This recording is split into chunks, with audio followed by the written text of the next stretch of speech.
I would have to say that I'd rate this. It's a tough one. It's a tough one. Anime has the best life lessons in the world, I have to say.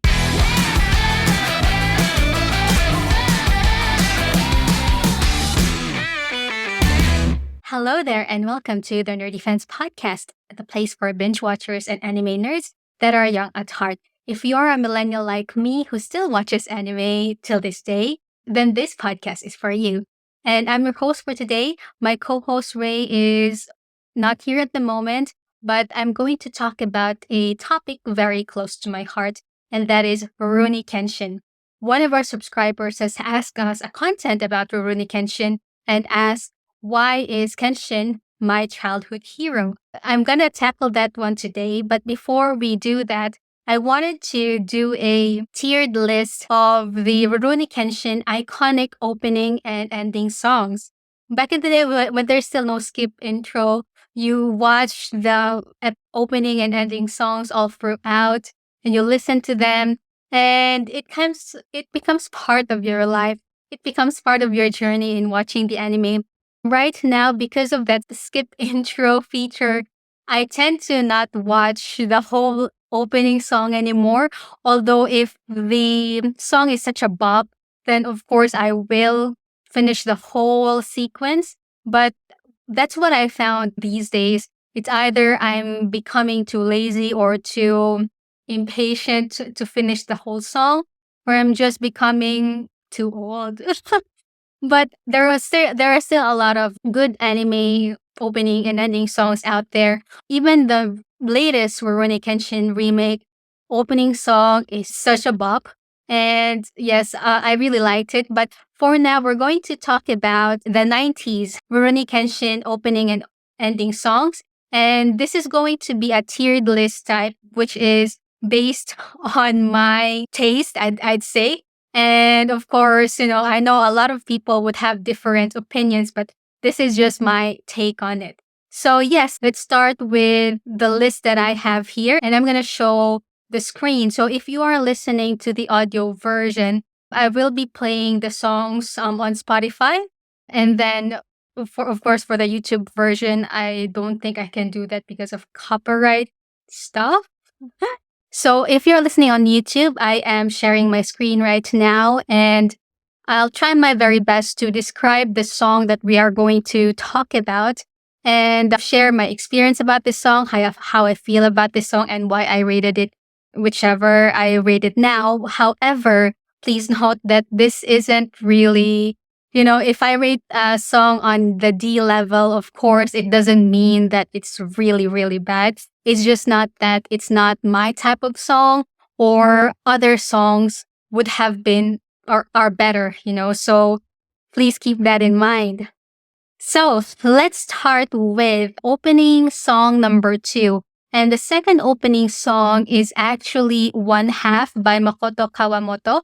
And it is from episode 39 to 82. So it was quite a long episode. And if I remember it correctly, it was during the Ayoshi time. And on the video, it was Misao. And of course, Kenshin in that snowy day. So it's like a very cool song. This song is actually, to me, is very unique. I'm not really super musically minded, although I play guitar and I was in a band before. We did anime conventions. We sang or we played in anime conventions back in the Philippines. I'm from Cebu. And this is quite a hard song and I really like it. It's just we didn't perform it just because it is it's kind of hard. It's a hard song. And at that time I was high school and, we're not really, we sing in a band for fun. And so this one to me is a very unique song. And when I first listened to it, it wasn't a song that I got right away. It didn't really capture my heart right away. However, when I tried to listen to it, and of course, there wasn't any skip intro back then, and I have grown to love it.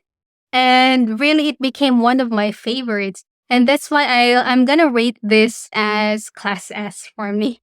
Yes, and again, it wasn't, a love at first listen. However, it's a very interesting song. The meaning of the song is like, I'm one half of you. It's very romantic.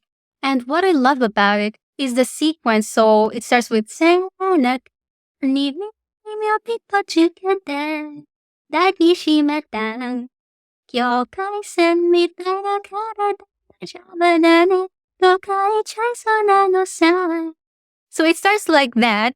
And then the going to the refrain is like so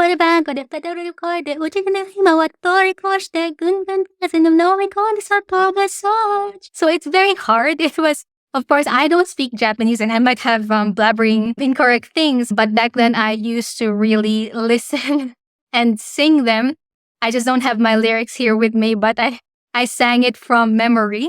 And it was like how you pronounce it. It's a very fast song. It started slow and then fast. And then also the guitar strumming was also very interesting. So I really love this song. So I don't know about you guys, if what you think about One Half. Please let me know in the comments down below. And next up we have on our list is the ending song number 4.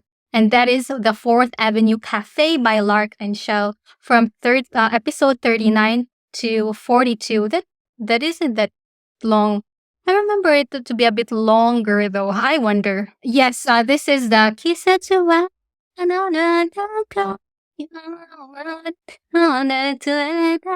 I think that is the one. Again, I used to remember all of these things, but now it's like, I guess 20 years later. So, and I don't have my lyrics with me, but that is, the Fourth Avenue Cafe. Oh, sometimes I kind of like interchange some of these based on memory, but yes, the Fourth Avenue Cafe by Lark and Shell. This is also a very catchy song. I really liked it. And of course, it's Lark and Shell. Of course, I will put it as A or S. I don't know now. I'll put it as A just because maybe the things on the S tier for me are the ones that I can properly sing in my guitar. I used to just play it on my own and, just play it on my guitar and sing it on the song, etc. And it keeps my heart lifted. And this one, it's not a song that my voice can sing. But yeah, I really love it. A tier is still so good. So what do you think, guys? Next one, ending number 1, and that is Tactics. That by Yellow Monkey from episodes 1 to 12. So I think this is Kirato shita yumi no ni okito shita hirosagari. I think that one. This one is also quite catchy, but I feel not as catchy as I would say with the Fourth Avenue Cafe. So I remember I still played this on the guitar before. Not as much as others, but yes, I still like this. I don't have a very emotional attachment to the song though. So I would rate this as B. Next up, ending number 5, and that is It's Gonna Rain by Bonnie Pink from episodes 50 to 66. So this is, if I remember it right, this is so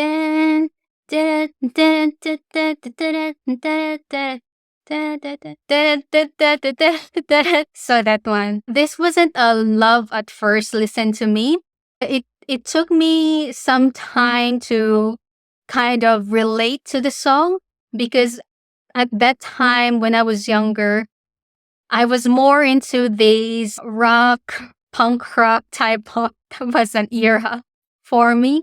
And It's Gonna Rain was a little bit of a jazzy vibe. I would say, I'm not entirely sure, but that was a vibe, like very bossa nova or something like that, and the beat as well. So it took me some time to understand the song and like it. But eventually, once I got to know the song a little bit better, I did play it on my guitar and did like it actually because I can sing it a little bit. This evokes rainy Sunday vibes for me. And it's actually a little cloudy right now in Brisbane. So it's a very perfect song for that. So It's Gonna Rain, I'm going to rate it as B rank. All right. Ending number 7, and that is Dame. So I think this is the last ending song. It was from episodes 83 to 95. And this was the Like that one. It was very fast, in terms of singing, especially that if I'm not Japanese and I try to sing it based on the romaji. And it's a very catchy song to me as well. This is more of like at first listen, because the first verse is very upbeat, and the video, if I remember it right, was quite fun. And again, I guess because it is the last ending song of the whole series, and I think Megumi was there, and it was really fun, and I'd say uplifting as well, and just really want to just a little bit on it. So yeah, I really like this one. I would have to say that I'd rate this. It's a tough one. It's a tough one. I would rate this as A or B. I'd rate it as A. It was a hard song because the voice is also very, the tone of the voice was quite high. It was a high pitch as usual on like anime, voices. And I used to be able to sing to that pitch, but it's just the age, I guess. But I still really enjoy listening to it. I did listen to everything before I made this video just to reacquaint myself. But I wanted to make the video very raw, a raw reaction and based on pure nostalgia. And I hope that kind of shows on how I did this episode as well. Next one is ending number 2. And ending number 2 is Namida wa Shiteru by Mayo Suzukaze. And that's from episode 13 to 27. If I remember correctly, the video of this one it was like a manga style type of video, like the drawings on the manga. And at that time, if I'm gonna be honest, at that time it was Rurouni Kenshin was one of the anime that I watched that I realized that there was a manga for. So it was a new concept to me before. So I didn't really realize what a manga is before when I was watching. And I was watching this like, I don't know, teens, preteens, and anime at that time wasn't that mainstream yet. And I might be revealing my age too much, but it was a long time ago. And I wasn't into manga. I didn't understand it. So I was like, why is the drawing different? And then after some time, I realized that, oh, okay, this is a manga style of drawing. And then in terms of the song itself, it wasn't a song that I immediately fell in love with, but I do appreciate the song. It's mellow. It's kind of evoking emotions. However, if my younger self or myself right now, if I would rate it now, I would kind of rate it around tier C.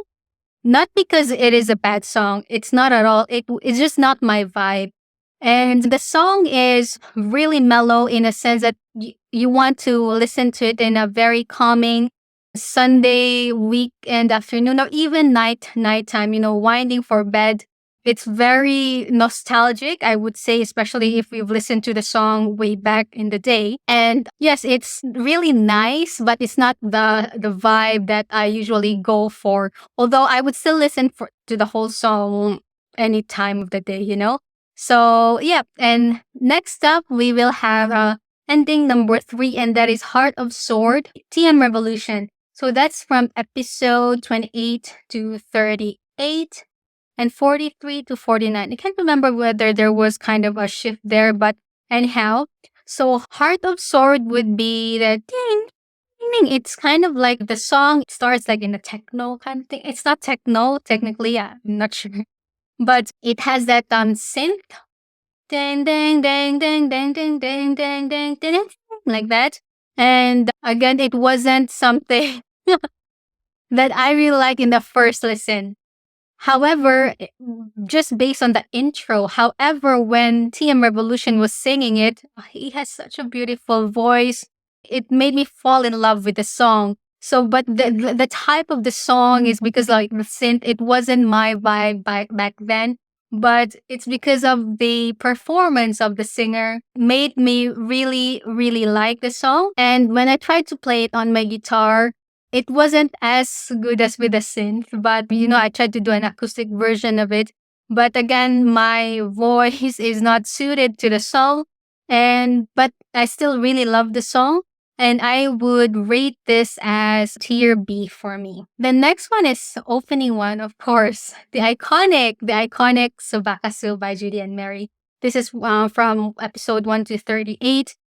And this is one of the weird songs as well. I didn't really appreciate it on the first listen, and especially if you guys have listened to the full song. The intro of the song was like someone fighting. I don't understand at all what it was, but it was someone like fighting like that, and then came the guitar riff. I fell in love with it. Oh, it's so good.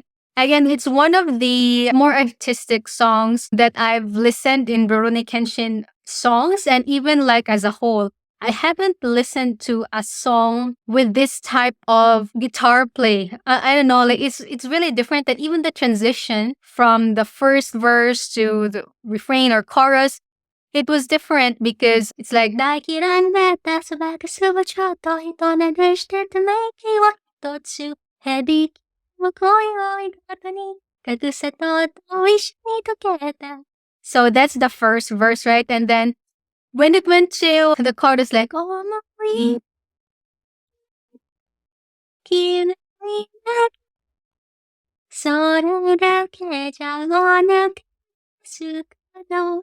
So it was it was so, like the voice of the singer was very cute, contrasted by the intricate guitar play and music and the as a background. You wouldn't think that it would fit well, but it did fit really well. And I love the contrast basically. And this is a song that we've performed several times before. Of course, we can't like totally copy how it was played. We were not experts, but we just really love playing the song. And it was quite hard, the opening in terms of like the guitar play, and what I can only do is just kind of like mimic it or do my own interpretation with the help of my bandmates. But yeah, I really love this song. Like it's so iconic. I don't think it's one of that songs up there. So I would say if there is like even like more than S tier, this is more than S tier. I don't know what other tier could it be, but it's really up there where you associate Rurouni Kenshin for this song itself. So yes, that's Subakasu by Judy and Mary. Next one is ending number 6, that is One Third no Junjo na Kanjo by Siam Shade. And this is from episode 67 to 82. And this one, the funny thing about Rurouni Kenshin, right? They have a 1/3 and then they have a 1/2. It's very interesting. And they have Fourth Avenue. So there's a play of numbers there. Yes, this one, I know a lot of people really, really love this. So this is the "Kowareru hodo aishite mo uzune ni uta na junjo na kanjo wa kara I love you son." So something like that. Again, forgive me for the lyrics. I have forgotten all of them. I just sang from memory. And then this one is, I know a lot of people love it. I love it too. But it doesn't top my 1/2 and my Sobakasu. So I would say this is tier A for me. I love the guitar riff, like that dun dun dun dun dun dun dun dun, like that. Oh, I love it. It's one of the iconic songs as well. I'm not gonna, it's not debatable too. I just love 1/2 and Sobakasu the best out of all. And then this next one is the Kimi ni Fureru Dake de. If I have to remember it, this is sang by a guy, which is Kuryo. Kuryo was the performer. It was from episode 83 to 94. It's like na na na na. Na na na na na na na na na na. Oh no. And the part I really love about this song is the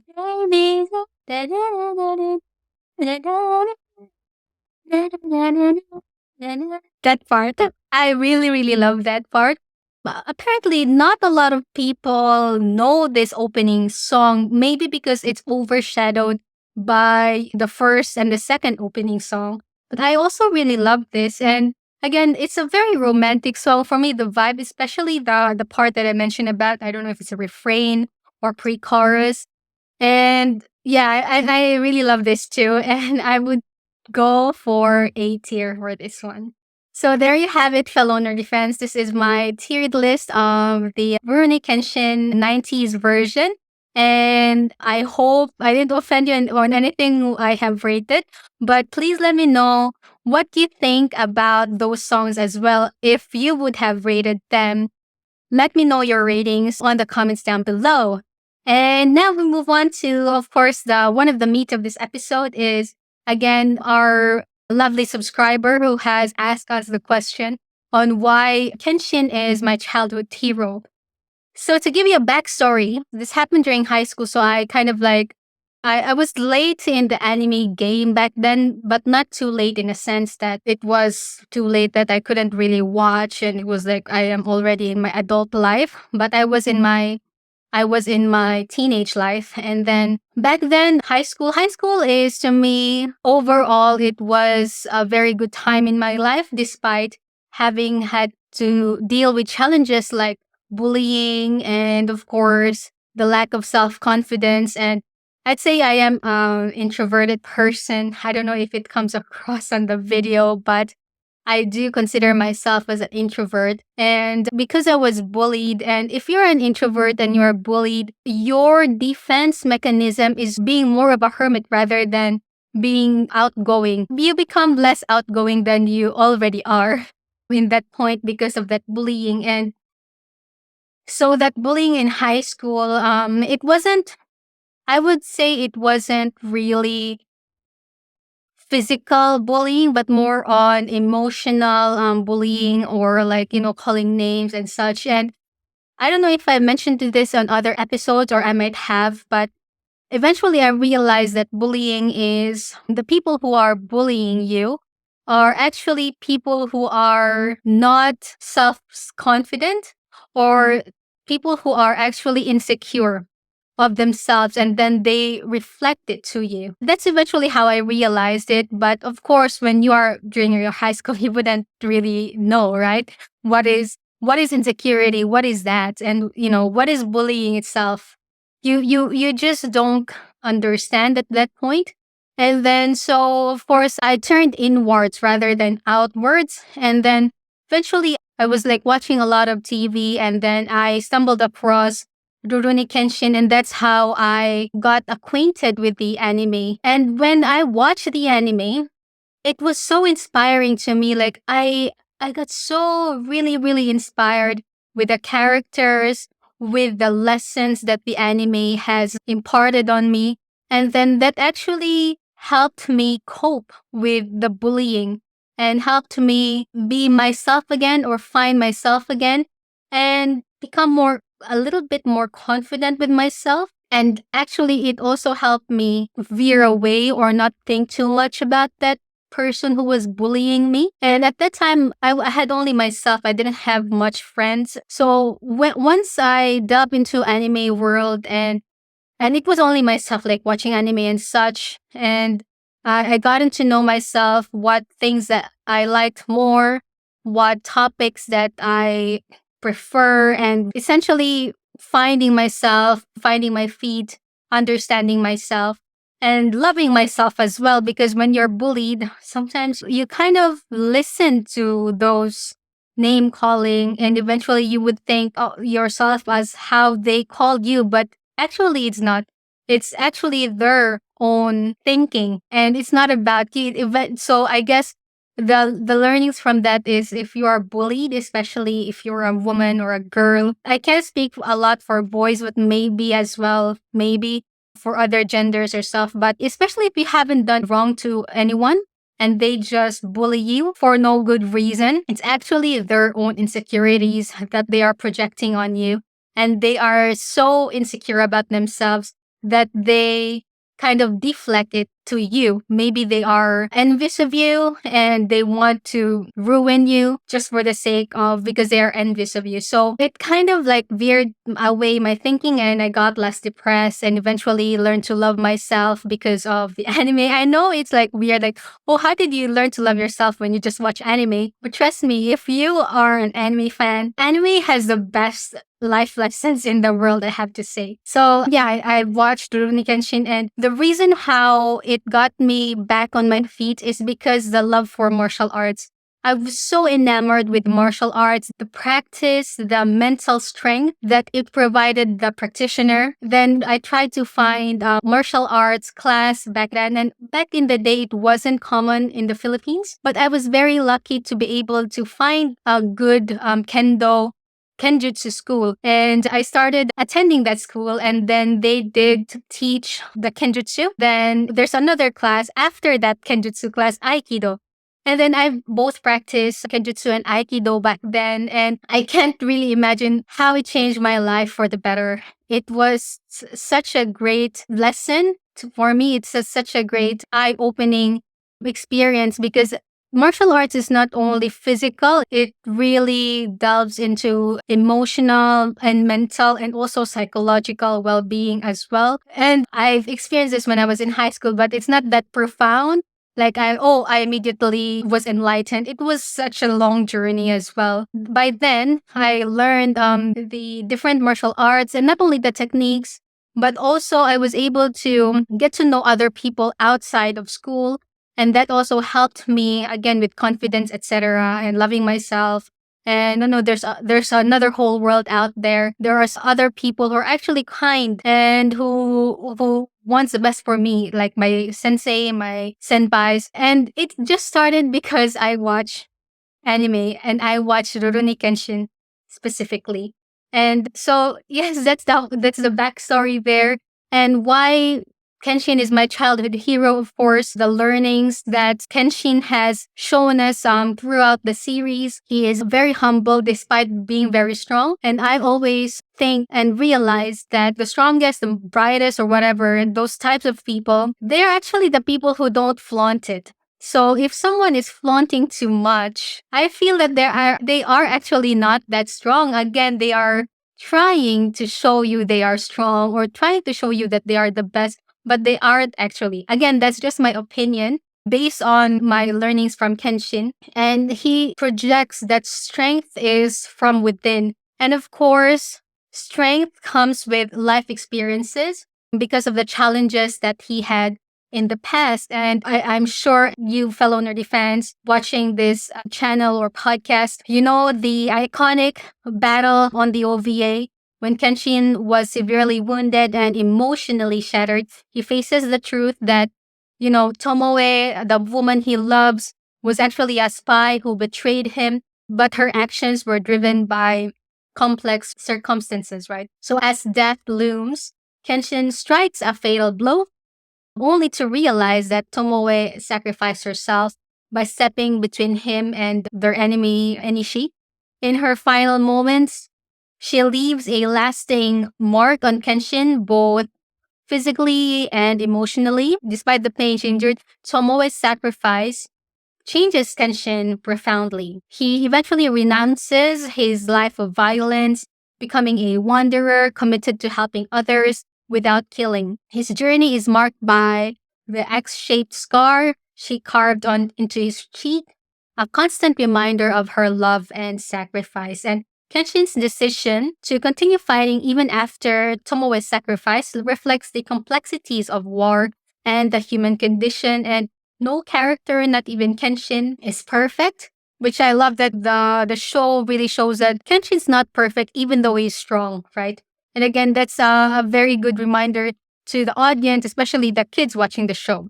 He's not perfect, and his path towards redemption is both poignant and relatable. The scar serves as a symbol of his transformation and the weight of his choices. So that is basically why he is my childhood hero. And again, that happened before the series. That's the OVA. And I only watched the OVA after finishing the series. Because again, at that time, I didn't know there was an OVA, etc., etc. And yeah, I really love his quiet confidence. I really admire those people who are actually really good at their craft, but they don't have to flaunt it. So that's why he's my childhood hero, because he embodies such a strength of character, but that humbleness at the same time. And of course, he's so good, right? Like he's such very talented and effective samurai, and of course, that's the first thing you might be drawn to, because it's so cool. Oh, he can like one draw of the sword, he can kill the enemy, etc. And his technique as well. That's the first thing you see. But in the end, you realize that there's layers to his character, and those layers were represented by different life challenges that he had to overcome. So, yes, that's why Kenshin is my childhood hero. And yep, thank you so much for our subscriber who have asked us this question. And I hope I was able to answer that. And please let me know what you think about this episode. And let me know as well, who is your anime childhood hero? Let me know down in the comments below. I would be very interested to know. And that's it for this episode, fellow nerdy fans. Please, of course, please rate the podcast if you're listening to this on Spotify, or please follow the YouTube channel. It would really help us a lot. And I'll see you next time. Bye.